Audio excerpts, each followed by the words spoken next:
This is The Emotional Traders, where four aspiring traders talk about their emotions, the trials and tribulations, and the ups and downs of trading the forex market.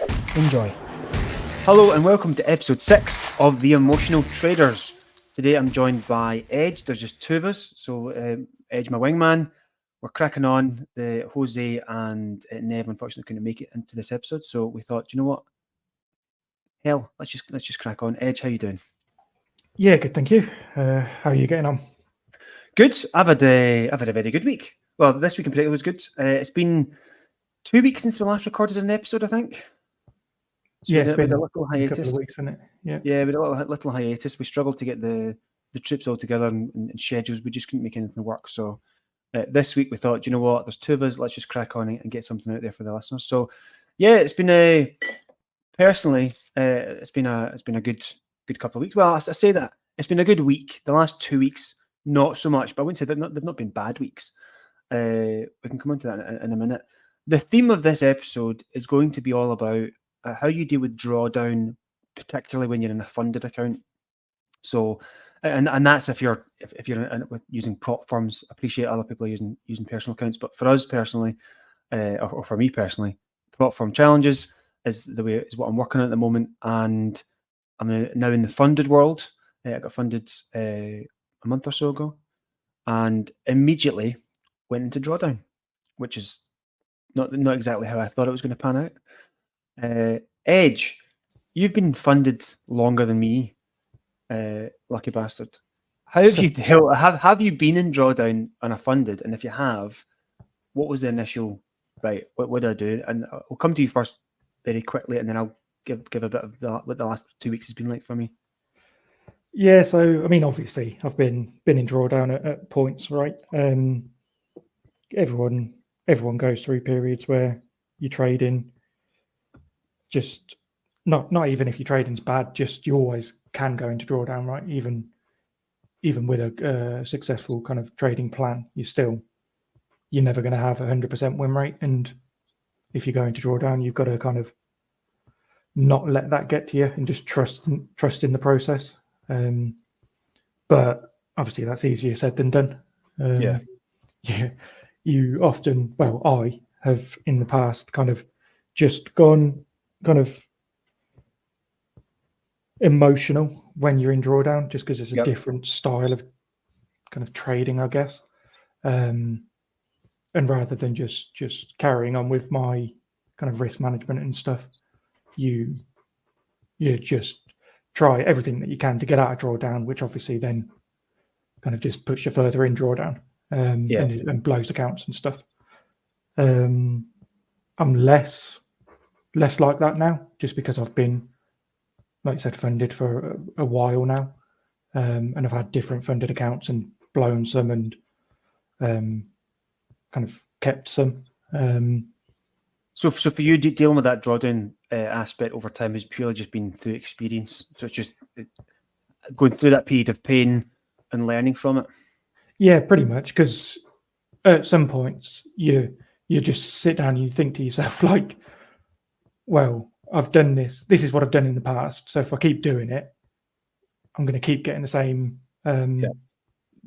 outcome. So you're a bit like, you feel like a knobhead if you just keep doing the same thing over and over again, and it's just not what you want to be doing. So it just gets to the point where you're like, well, just stop being stupid and stick to your rules, and then you get what you deserve, kind of thing. Yeah. But yeah, that's just kind of how I've done it. Obviously, I probably still have times where I make mistakes and whatever, every trader does, but you just try not to let each individual trade kind of get to you. Yeah. And think in the bigger process kind of thing, the bigger picture. The bigger picture. And it's funny because when there's a mind check, there's a reality check, I think, when you get funded. I think for so long, for me personally, it's been years to get to a stage to get funded. And that sounds a bit ridiculous, but it literally has been years practicing, losing a lot of money and getting to the point to be funded. But the reality check is funded's not the end. It's not like, oh, now I've got a funded account, boom, I've completed the game. kind of thing that's like, well, hold on a minute, you're just now starting on the journey. And when I got funded last month or so, it was immediately, okay, great, let's earn a bit of money. And then it was 2 weeks of straight into drawdown. And the reality check is, okay, I kind of thought the end goal was just to get funded, and all of a sudden the money's going to appear. And obviously, the reality is that's not what happened. Yeah, and you have kind of different. Like I think I said this last episode, that you have different styles of trading for challenges and funded, and especially on your first funded account, it's a struggle to kind of move from the challenges to funded, where you're trying to obviously make money, and it's not chasing that profit goal, right? So I think, like I've said this in the Discord so many times, is that just go into your first funded account thinking that you're going to blow it. Like you're there, it's there to learn from, right? It's not there to particularly make you millions of quid kind of thing. It's there to, from my point of view, is there to learn from. Yeah, to teach me how not to do it, kind of thing. Yeah, so the changing your style is interesting. So I typically, when I do a challenge, I go quite, and I think I mentioned this in previous episodes, I do go quite a risk up. So I'm happy to do 1.5%, 2% a trade, given the confidence of waiting for that perfect trade all week. When I went with the funded, I immediately risked down, thinking I was being sensible. But actually, by risking down, I know that I was careless with trades. I was rushing into entries. So typically with a challenge, I'll really wait. No, I've trained myself now, certainly since the start of the year, to really wait for that perfect trade that I've been waiting for all week, and then I'll go all in.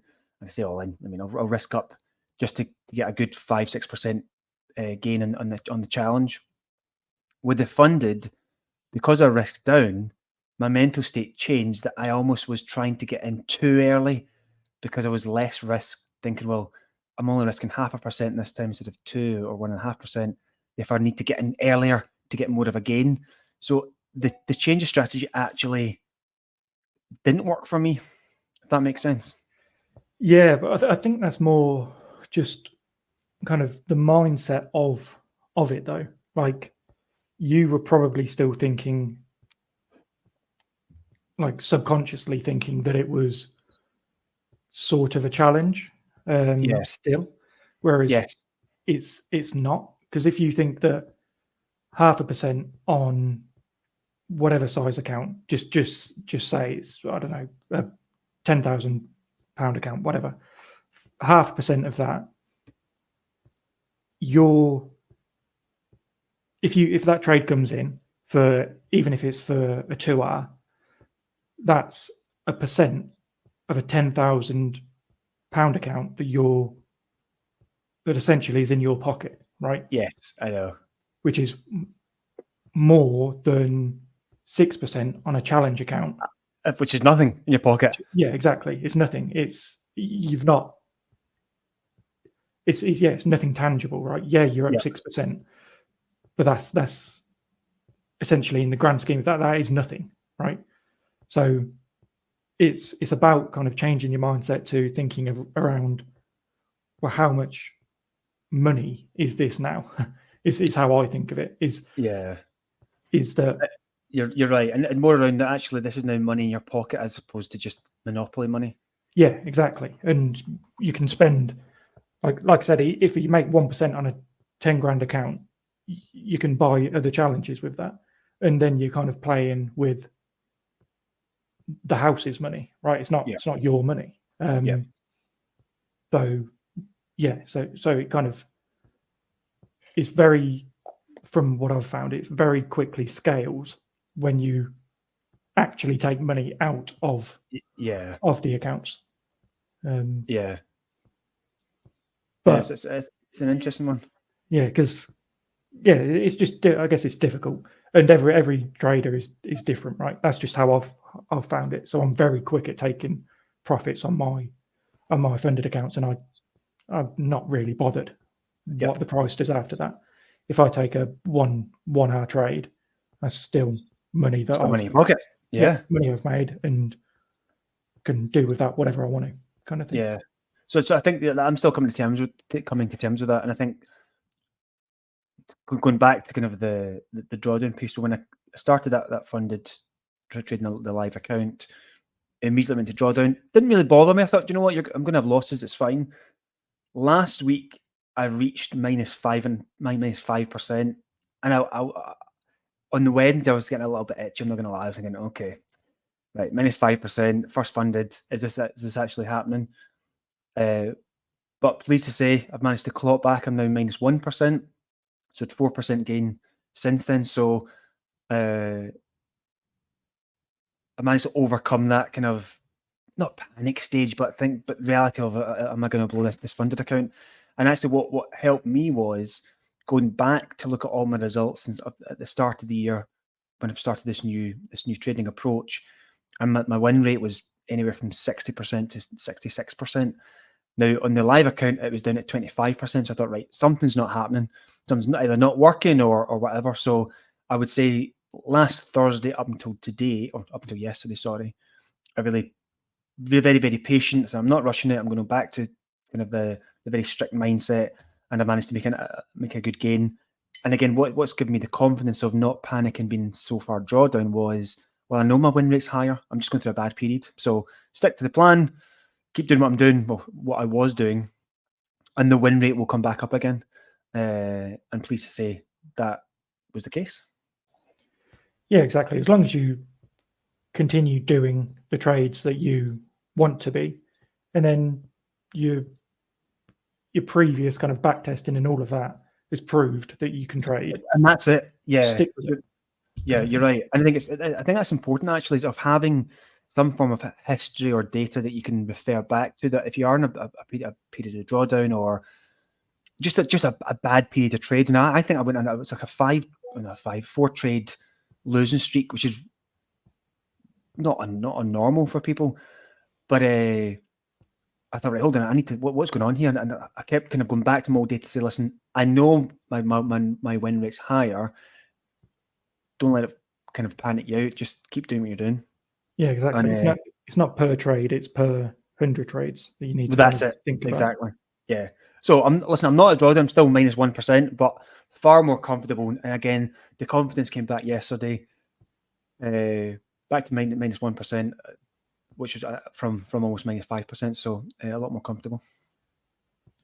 Yeah, and hopefully now that you've got two of your funded accounts, you can kind of learn from the first one and just push the second one forward, kind of thing. That's true. Actually, that's a good shot. I never actually mentioned it. So whilst yesterday getting myself out of drawdown on the main live account, I passed another funded account. So I've now got 2 funded accounts. So that was yesterday was a good day. I'm not going to lie. It did feel good to get another funded and to get myself further out of drawdown. So in a good state mentally today.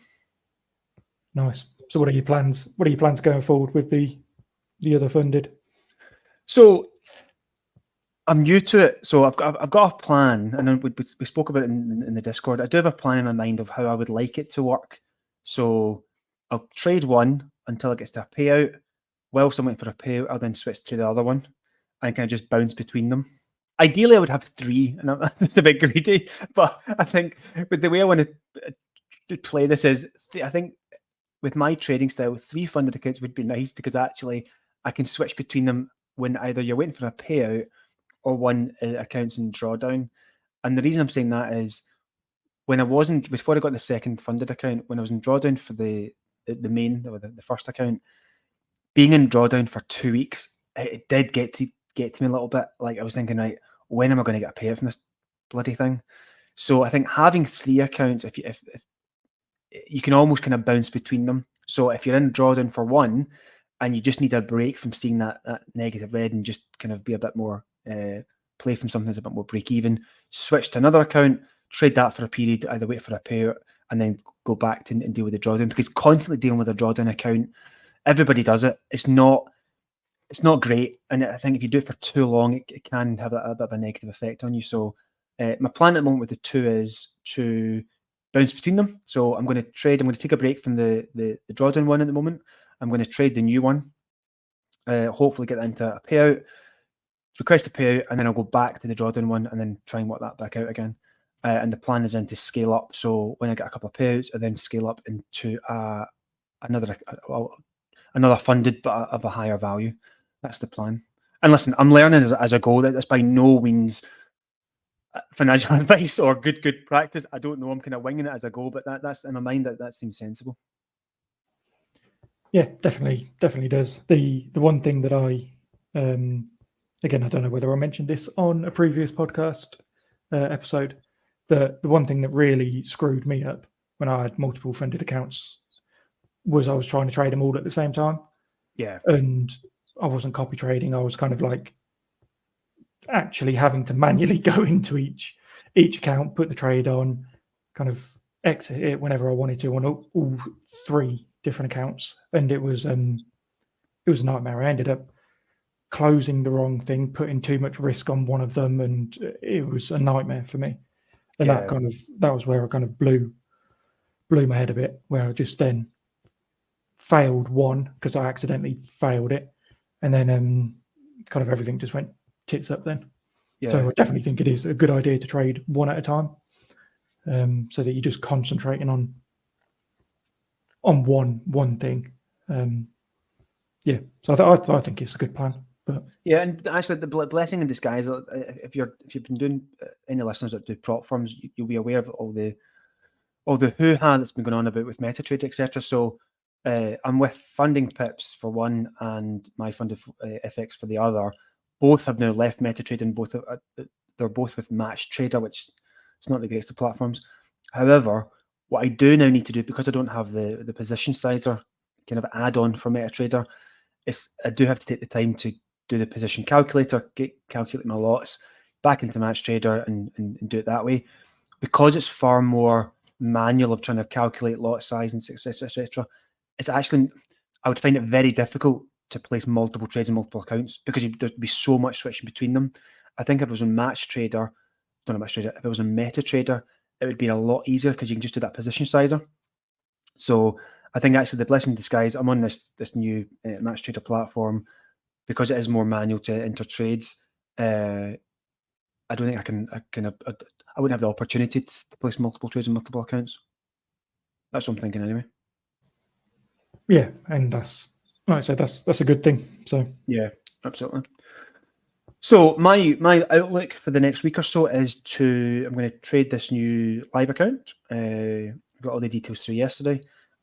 Take a break from the drawdown one, trade the new one, and then see how that goes, and hopefully get a payout. And then I'll go back to the drawdown one and start working on that to get it back to break even and then to pay out, and then hopefully upscale to a higher account in the coming weeks and months.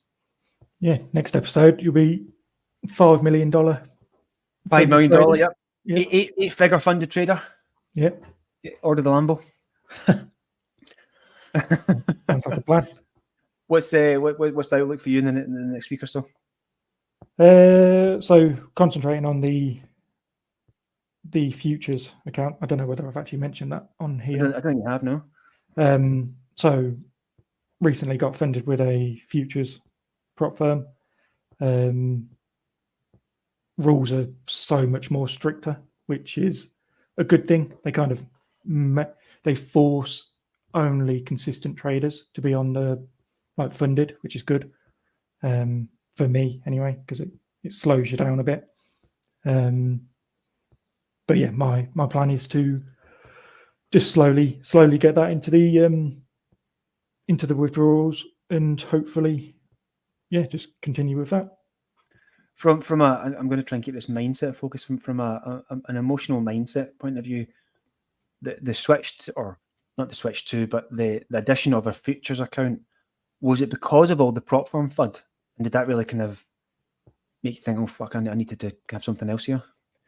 Yeah, it was just because. So my one of my funded accounts that I'm with is with the funded trader, and they are going through a ton of shit at the minute. Yeah, they're just not paying out. I'm waiting for a payout for pretty much 4 weeks now. And yeah, I just thought that they're just not regulated to the kind of extent that futures are. and I know I can trade.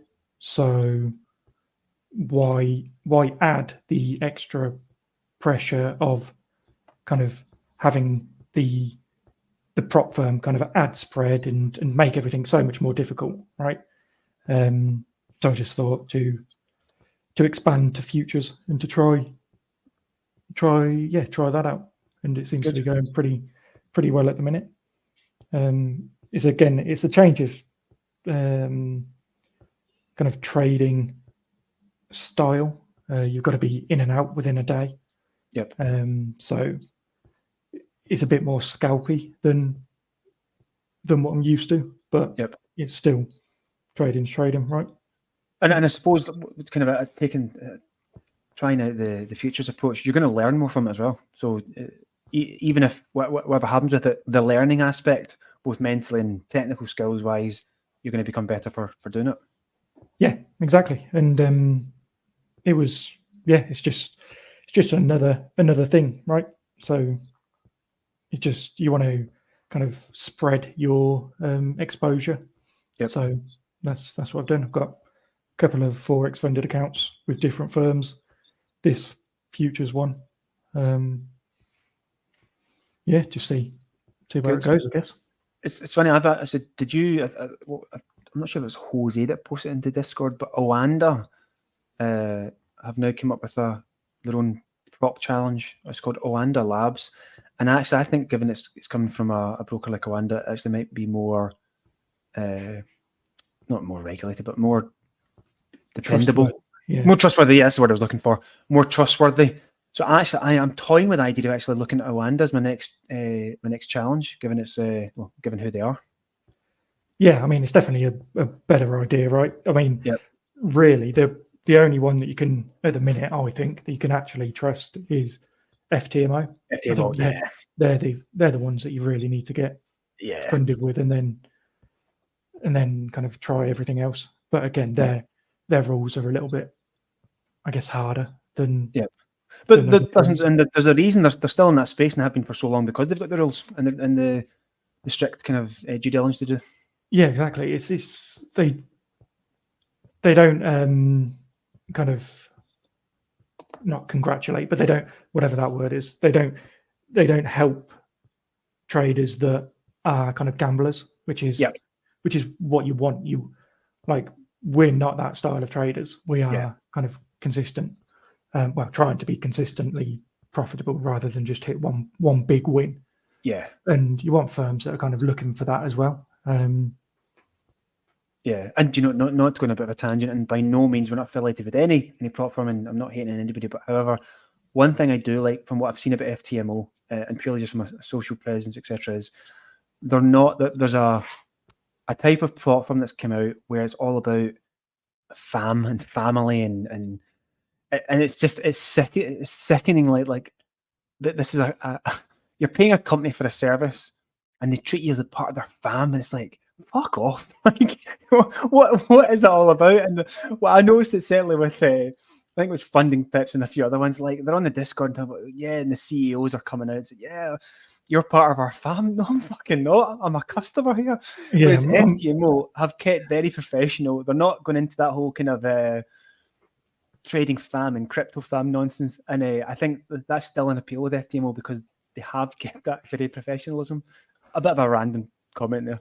Yeah, I mean, it's right though. Like, they're making money from people, and you're trying to make money from them. That's it, right? There is no, like I keep saying, I've been waiting for 4 weeks for this payment from the funded trader. Like, I don't care what you say in the Discord. I don't care about the problems that you're having. That's not my problem. Yeah. Right. My problem is that you're not paying me. Just pay me. and as a customer, they're not providing. You signed up. There's terms and references. They need to terms and conditions. They're not meeting their end of the terms and conditions. No, exactly. And what I keep thinking as well is, if my job just decided to not pay me, I wouldn't wait 4 weeks. I'll be kicking up a massive fuss. Absolutely, right?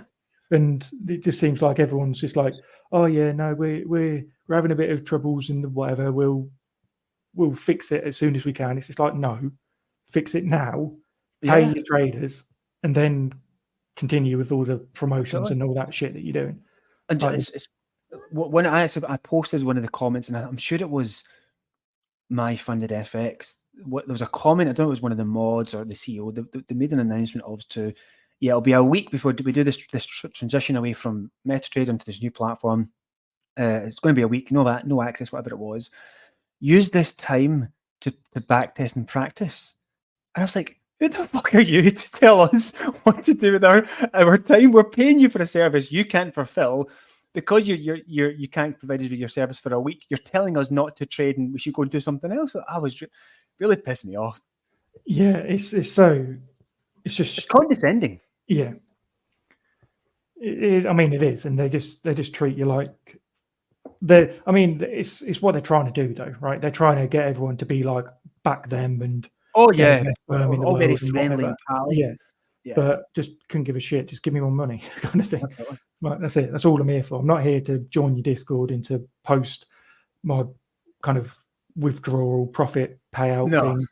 I'm here purely to make my life better by making money from the firms. That's it. Correct. I don't want any of the shit that goes along with it. Just absolutely let me trade. Give me more money. That's it. Right, that went off in a bit of a weird. Just turned into a bit of a slag fest. but it's good to get it off your chest. Yeah. So hopefully that's the episode finished. Hopefully we'll be back next week. If you enjoyed this episode, please like, subscribe, download from your usual podcast platforms, whether it be Spotify, Google Podcasts, Apple, etc., etc. Edge, I'm going to come to you as always for the socials. Yep. So on Twitter we are at Emotion Traders, and then YouTube we are just the Emotional Traders. So just give us a like, subscribe, all of that jazz. Follow us and whatever. And I think it's good to listen. We're early in this journey. We're not a multi-million-pound traders. We're all relatively new in this journey for the last 3-4 years or so. So if you're going through a similar journey, you want to share your thoughts in terms of what difficulties you're going through, or actually ask us about how we would deal something or how we went through something, by all means send over your questions. We're all at different stages of our prop firm funded journeys. So send over questions or just your general thoughts, and we can discuss it on future episodes. Good stuff, Edge. Have a great week, and we'll talk to you next episode. Yep, and you. Take care. Cheers.